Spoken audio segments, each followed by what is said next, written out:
Hello, welcome to day number 61. My name is Mary, and today's story's name is Balaam's prophecy. So, Balaam went on and came to the land of Moab, where King Balak said to him, "So you have come at last. Why did you wait until I sent the second time? Don't you know I will pay you all you want, if you do want I wish?" Balaam said, "I have come to you as you asked, but I have no power to speak anything except what God gives me." King Balak, though, thought Balaam was only trying to get more money. He did not understand that a true prophet never says anything except what is in the will of God. He took Balaam up to the top of a mountain to where they could look down on the camp of the Israelites.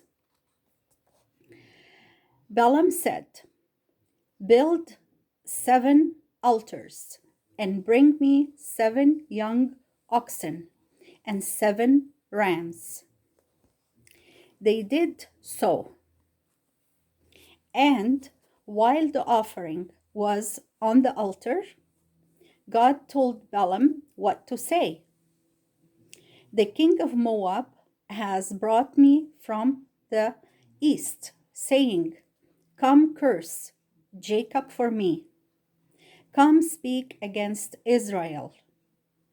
How shall I curse those whom God has not cursed? How shall I speak against those who are God's own people? From the mount top, I see this people dwelling alone, not like other nations, who can count the men of Israel. Like the dust of the earth, let me die the death of the righteous, and let my last end be like his." King Balak was surprised by Balaam's words. He said, "What have you done? I thought you to curse my enemies, and instead you have blessed them."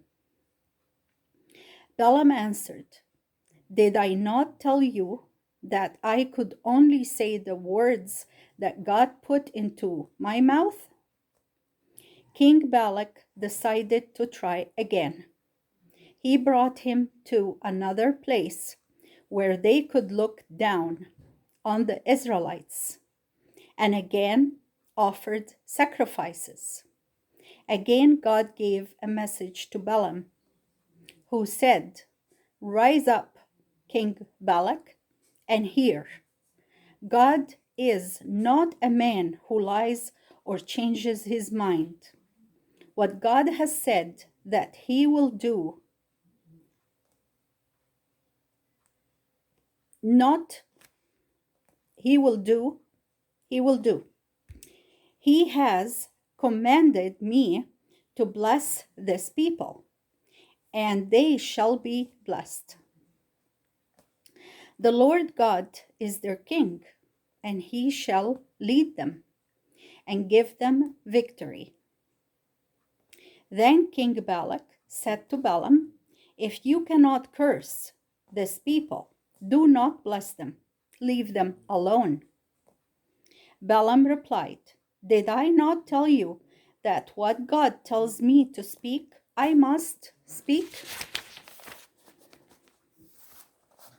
King Balak still was not satisfied. He brought Balaam to another place and offered more sacrifices.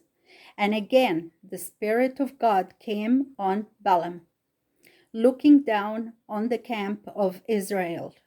He said, "How godly are your tents, O Israel!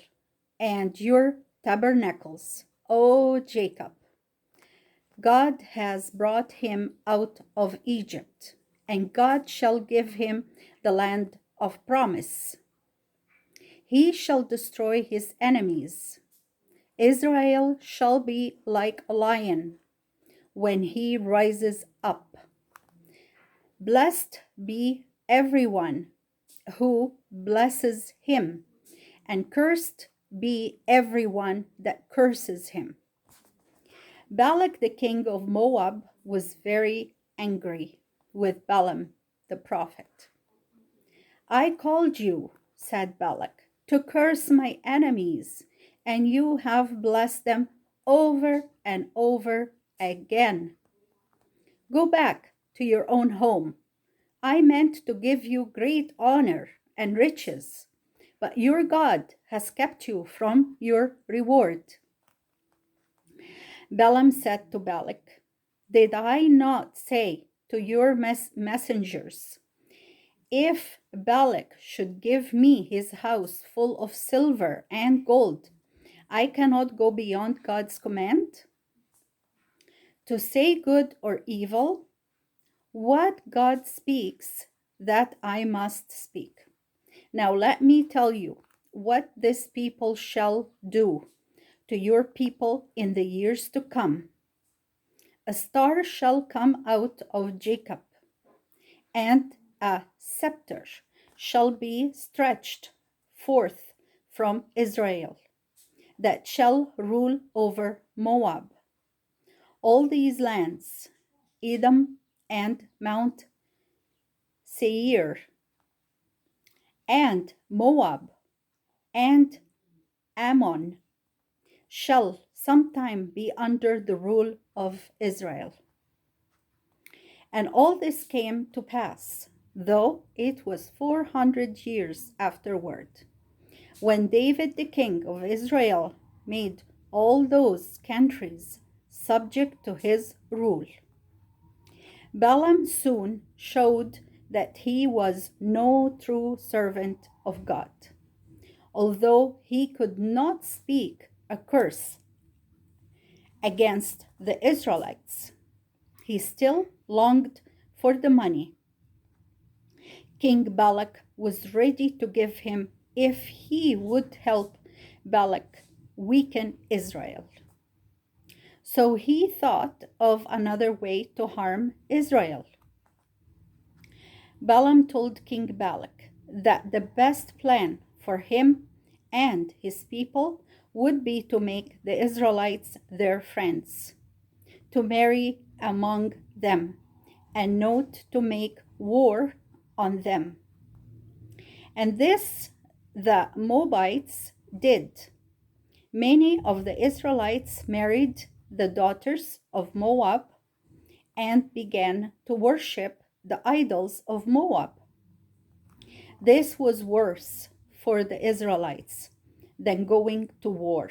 For if the people of Israel were friendly with the idol worshipping people around them, the Moabites east of the Dead Sea, the Ammonites near the wilderness, and the Edomites on the south, they would soon forget the Lord and begin to worship idols.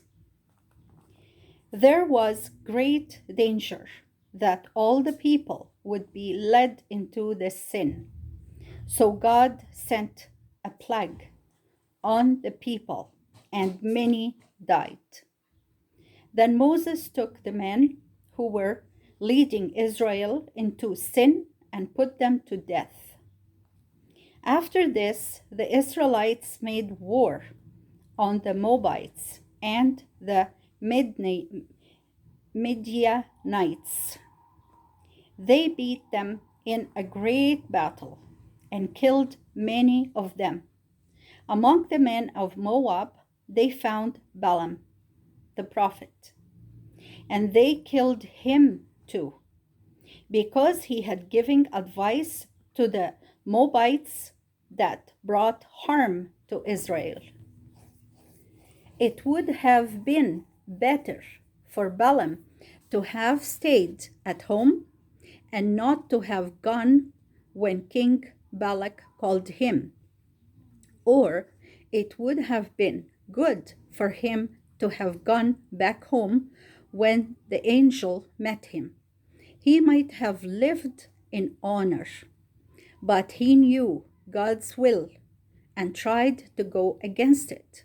And he died in disgrace with the enemies of God's people. And that was the word of the Lord. Now we come to our discussion questions. Number 1, it says, why did God want Balaam to say only the words he gave him? Number 2, what did the king offer Balaam to try to change his mind? Number 3, what did Balaam say about Israel? Number 4, how did that make the king feel? What did he say to the prophet? That was the second part of number 4. Number 5, what did the prophet do that was wrong? And the second part, what happened in the end? And that was the end of our 61 days. Thank you for attending with me, and may God bless us all. Bye for now.